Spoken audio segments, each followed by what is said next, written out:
Chers amis, bienvenue pour cette nouvelle chronique KTO. Nous sommes entrés depuis quelques jours dans le mois de Marie, un mois traditionnellement consacré à la prière à la Vierge Marie. Et le pape François a inauguré depuis le 1er mai un marathon de prière pour la Vierge Marie pour que cesse la pandémie et que nous puissions retrouver une vie normale. Une magnifique initiative du Saint-Père. Chaque soir à 18 h, un sanctuaire de par le monde prie la Vierge Marie à l'initiative du pape François. Et cela me rappelle une figure d'un homme politique à laquelle vous savez que je suis très attaché, celle de Robert Schuman. Nous allons fêter le 9 mai prochain la journée de l'Europe. Et Schuman a été élevé grâce à sa maman avec une question: Robert, as-tu le chapelet dans la poche ? Robert Schuman, ce grand homme politique, ne commençait jamais sa journée sans un moment de prière. D'ailleurs, François Mitterrand dira même de lui qu'il commençait sa journée par un bureau vide et un moment de contemplation, la reconnaissance que ce grand homme commençait sa vie par la prière.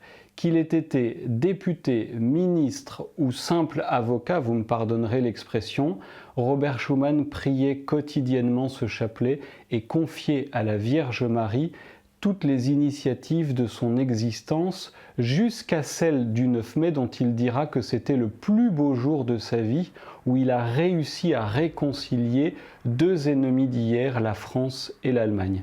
Pour revenir à la figure du pape François, il nous rappelle tout simplement qu'au cœur de cette pandémie, si nous voulons vraiment nous en sortir, nous devons allier à l'agir, à la recherche scientifique, la prière, parce que c'est dans la prière que nous demanderons au Seigneur la grâce de pouvoir nous en sortir. Et je vois dans cette initiative du pape François un véritable encouragement en cette sortie de pandémie. Nous allons sans doute sortir du confinement, nous l'espérons tous. Il ne faudrait pas qu'en sortant de ce confinement, nous retournions tête baissée dans un milliard d'activités qui nous font oublier justement cette âme essentielle de notre journée, la vie de prière, et notamment avec la prière du chapelet. Le pape François nous enseigne cette prière toute simple.